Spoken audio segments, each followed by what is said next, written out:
in place, and the strategy is evolving. Everyone's familiar with incident response and SOC and all these things. So how would you impact that area with respect to something going wrong, but current practices? How do you get that to be evolved in this space? So as far as your test, thank you, Prince. As far as your strategy for we earlier I spoke about threat and vulnerabilities, and threat and vulnerabilities have never changed. Only the degree of that has changed over a period of time. It has remained like that. Risks remain, but it takes a different pathway. For example, if you say those days a thief used to go break into a house and get things.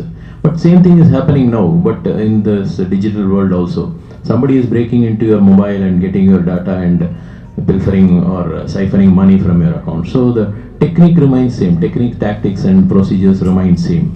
So this is what technique, tactics and procedures is what actually the behavioral aspects.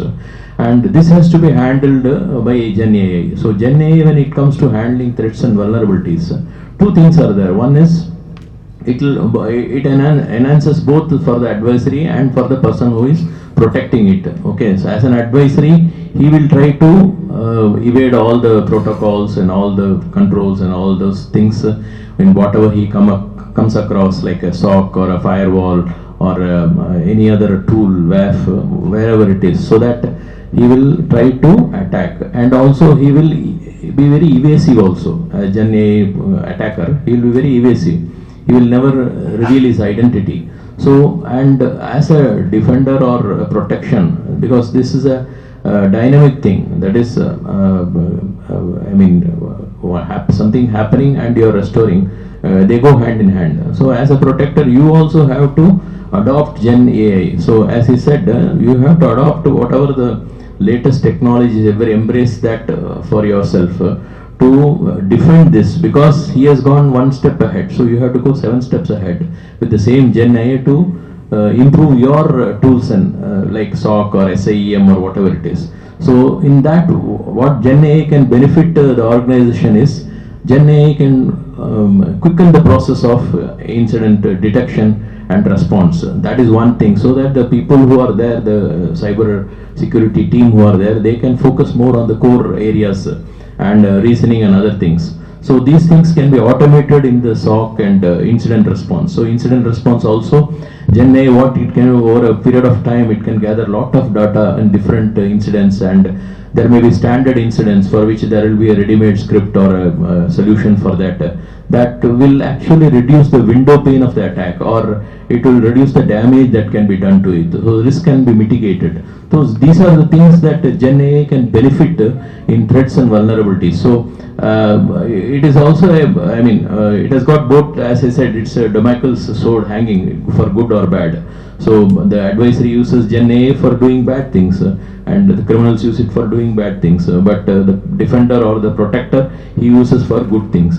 So how you build GenAI, that is through machine learning or whatever, that is very important, and that part is handled by human.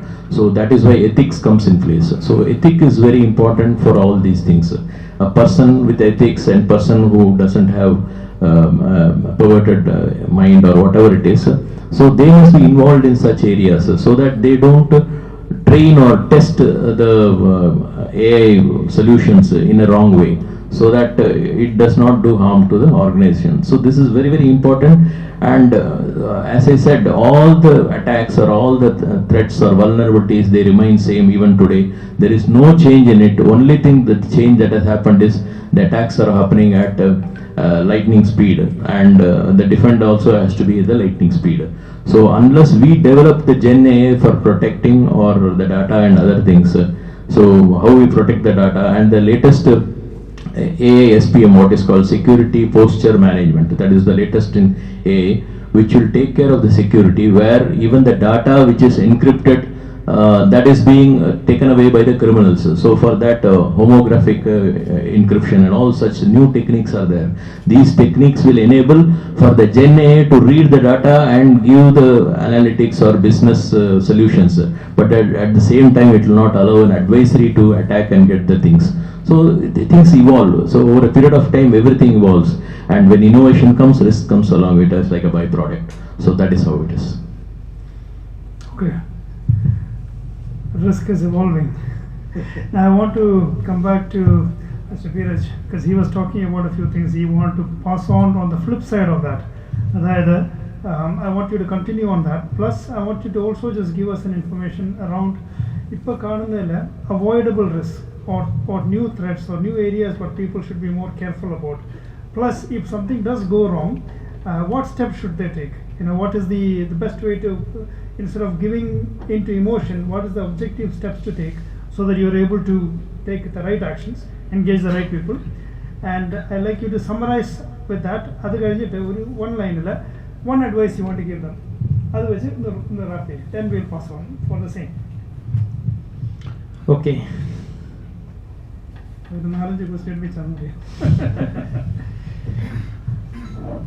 ഈ നമുക്ക് പുറത്തോട്ട് പോകാനുള്ള door കണ്ടിട്ടില്ലേ, അപ്പുറത്തും ഇപ്പുറത്തുണ്ട്.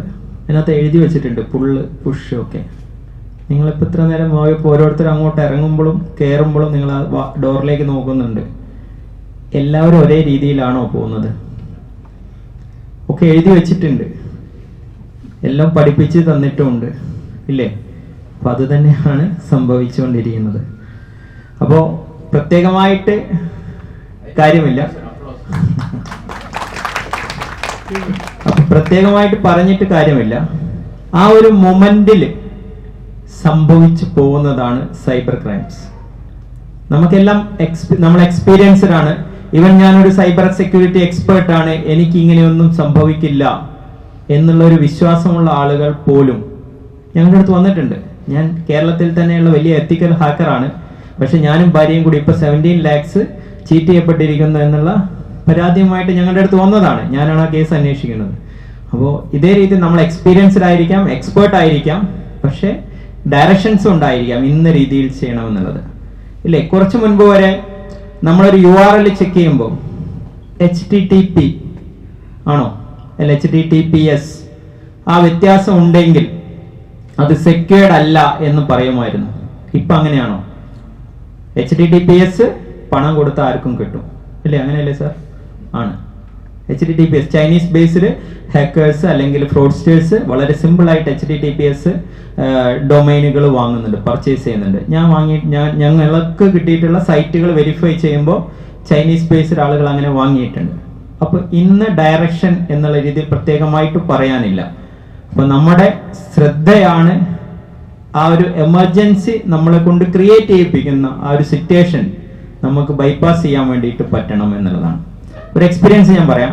ഒരു doctor ഇതേ രീതിയിലുള്ള ഒരു മീറ്റിംഗിൽ ഇരിക്കുമ്പോൾ ഇതേമാതിരിയുള്ള ഒരു ആള് വേറെ രീതിയിൽ എക്സ്പ്ലെയിൻ ചെയ്യണം അയാളുടെ കാര്യങ്ങൾ. അപ്പൊ ഡോക്ടർക്ക് വന്നിരിക്കുന്ന ഒരു മെസ്സേജ് അയാൾ നോക്കുന്നു. ആ മെസ്സേജിൽ കാണുന്നു, നിങ്ങളുടെ യോനോ റിവാർഡ് പോയിന്റ്സ് ഇന്ന് റെഡീം ചെയ്തിട്ടില്ല എങ്കിൽ എക്സ്പയർ ആയി പോവും. എക്സ്പയർ ആയി പോവും. തനിക്ക് കിട്ടേണ്ടതായിട്ടുള്ള എന്തോ ഒരു സാധനം ഇപ്പൊ ചെയ്തിട്ടില്ല എങ്കിൽ എക്സ്പയർ ആയി പോവും എന്നുള്ള ആ ഒരു ചിന്ത ഒരു ഡോക്ടറുടെ മൈൻഡിലേക്ക് ഒരാൾ എത്തിച്ചപ്പോൾ ഡോക്ടർ അതിൻ്റെ മുകളിൽ ട്രിഗർ ചെയ്തു, അതിൽ ക്ലിക്ക് ചെയ്തു. വിത്തിൻ സെക്കൻഡ്സ് ഡോക്ടറുടെ അക്കൗണ്ടിൽ നിന്ന് 49,500 ഡിഡക്റ്റഡ്. വിത്തിൻ മിനിറ്റ്സ് വെസ്റ്റ് ബംഗാളിൽ നിന്ന് അത് ATM വഴി വിഡ്രോ ചെയ്യപ്പെട്ടു.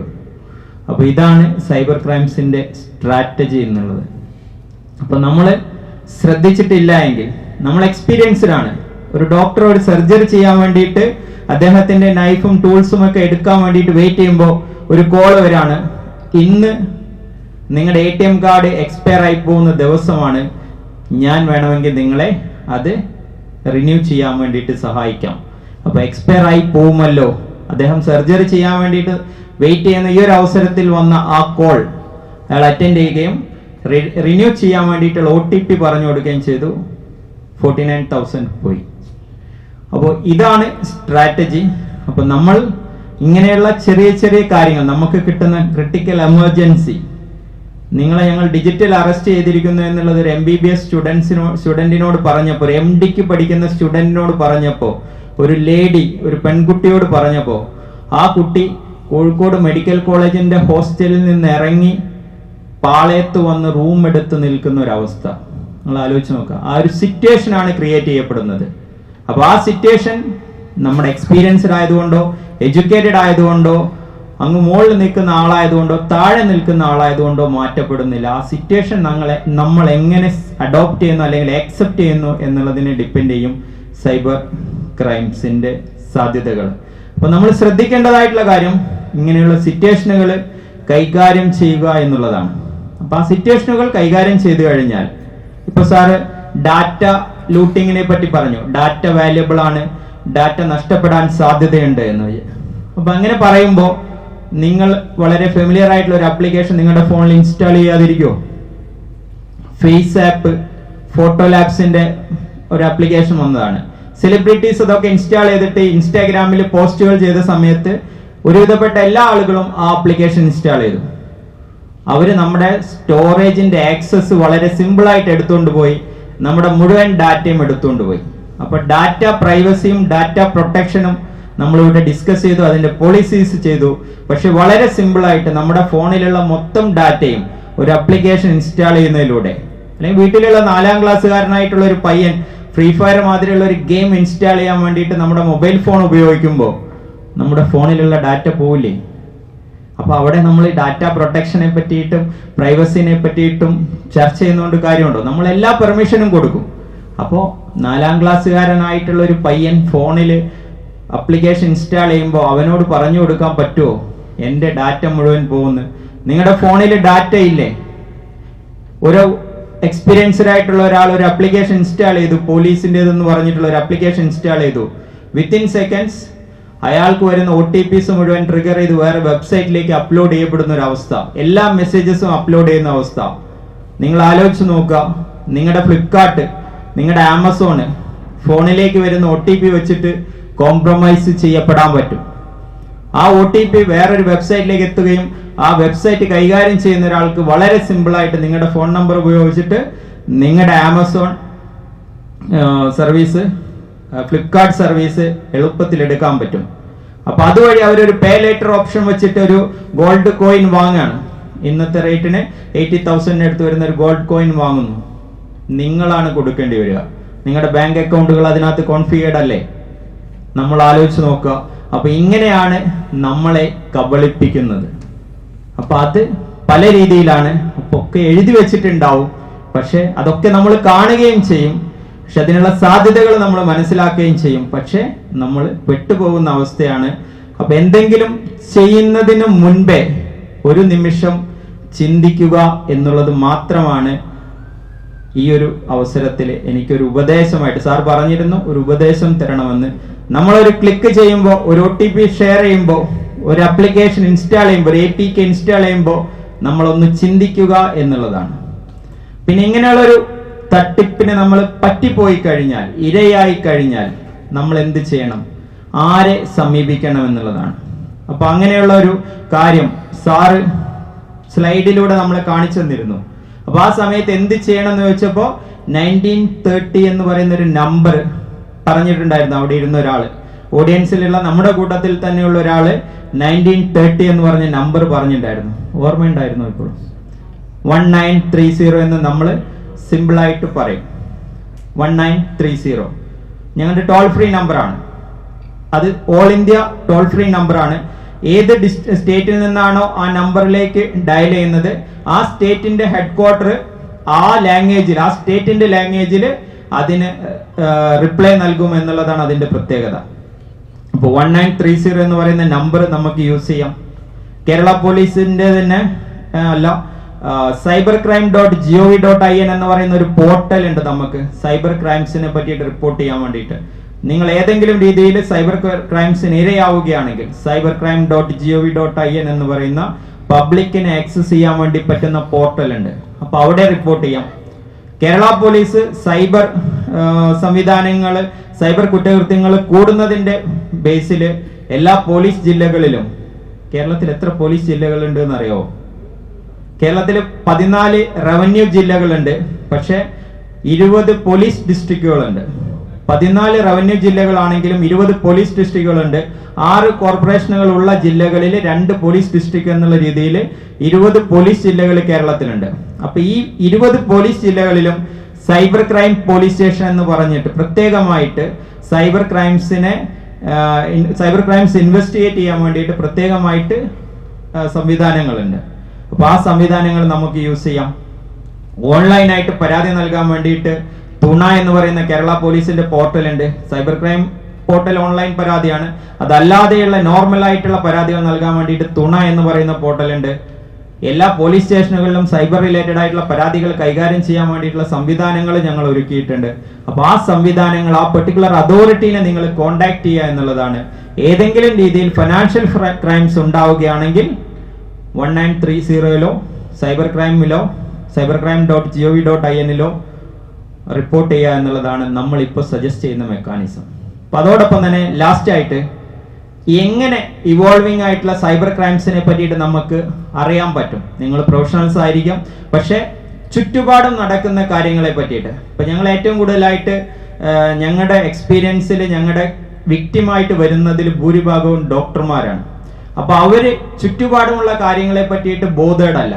അപ്പൊ അതോടൊപ്പം തന്നെ നമ്മളിൽ പല ആളുകളും ഇന്ന് ഈ ലോകത്ത് എനിക്ക് ചുറ്റും എന്ത് നടക്കുന്നു എന്നുള്ളതിനെ പറ്റിയിട്ട് ബോധവാന്മാരല്ല. അവർ അമേരിക്കയിലും ഇസ്രായേലിലും ഇറാനിലും നടക്കുന്ന കാര്യങ്ങളെ പറ്റിയിട്ട് ബോധവാന്മാരായിരിക്കും, പക്ഷേ ചുറ്റുപാടും നടക്കുന്ന കാര്യങ്ങളെ പറ്റിയിട്ട് അവർ ബോധവാന്മാരല്ല. അപ്പൊ അത്തരം കാര്യങ്ങൾ മനസ്സിലാക്കാൻ വേണ്ടിയിട്ട് കേരള പോലീസ് എന്നുള്ള പേരില് സോഷ്യൽ മീഡിയ ഹാൻഡിലുകൾ ഓൾമോസ്റ്റ് ഓൾ പ്ലാറ്റ്ഫോംസിൽ, ട്വിറ്റർ എക്സ് ആയാലും ശരി, യൂട്യൂബ് ആയാലും ശരി, ഫേസ്ബുക്ക് ആയാലും ഇൻസ്റ്റാഗ്രാം ആയാലും വാട്സപ്പ് ആയാലും നമ്മൾ ഹാൻഡിലുകൾ കൈകാര്യം ചെയ്യുന്നുണ്ട്. അവിടെ നിങ്ങൾക്ക് സെർച്ച് ചെയ്ത് കഴിഞ്ഞാൽ, കേരള പോലീസിനെ ഫോളോ ചെയ്ത് കഴിഞ്ഞാൽ ഇത്തരം കാര്യങ്ങൾ കാണാൻ പറ്റും. അഡ്വാൻസ്ഡ് ആയിട്ട് സൈബർ ദോസ്ത് എന്ന് പറയുന്ന ഒരു പ്ലാറ്റ്ഫോം ഉണ്ട്, ഇന്ത്യൻ സൈബർ ക്രൈം കോർഡിനേഷൻ സെന്ററിന്റെ. ആ പ്ലാറ്റ്ഫോമിലും ലേറ്റസ്റ്റ് ആയിട്ടുള്ള റീസെന്റ് ആയിട്ടുള്ള സൈബർ ക്രൈംസിനെ പറ്റിയിട്ടുള്ള ഇൻപുട്ടുകൾ നമുക്ക് കാണാൻ വേണ്ടി പറ്റും. അപ്പൊ അവെയർ ആവുക എന്നുള്ളത് മാത്രമാണ് സൈബർ കുറ്റകൃത്യങ്ങളിൽ നിന്ന് രക്ഷപ്പെടാനുള്ള ഒരേ ഒരു പോംവഴി. അപ്പോൾ ആ ഒരു സംവിധാനം ഉപയോഗിക്കുക എന്നുള്ളതാണ് അവസാനമായിട്ട് നിങ്ങളോട് പറയാനുള്ളത്. Thank you so much, sir. One line each on one word of advice or recommendation you want to give to the audience, just in one line, and we can wrap that up because I think we can't. Yeah, there is only one thing, which is awareness is the key. See, whatever controls and whatever things you have in place, tools and everything, they will fail when awareness is not there. So awareness is the key. As he said, be always alert and see what is happening around you. Learn, go through newspapers, news, everything. There may be fake news also, but still, whatever is there, awareness is the key. Yes, Prince, awareness is the key. Thank you. I had similar thought, but then I'll change it right now. So this is for the organizations. If you do not have, for GenAI, if you do not have proactive governance, no transparency and no trust, then generative AI is this beautiful, powerful rocket without the flight path.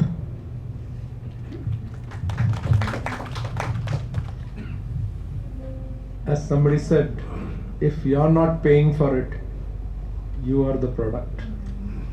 If you're not paying for it, that means if you're getting something free, it is because they are using you or your data. Be always aware of that. I take it an example of just like how Navy introduced social media on the platform. So the same way, whenever you are implementing something on your organization or on your phone rather, if you cannot explain it, if you cannot audit it, don't deploy it. Simple. Fantastic. I mean, I think this audience deserves a bigger clap than that, because thank you, because you have just been exposed to 44 decades of information, plus we got insights behind the ground. So what do you call it? BGM, behind the scenes look from the Kerala police themselves. So it has brought this home, right? So once again, please give them a big applause. Thank you, sir. Thank you, wonderful.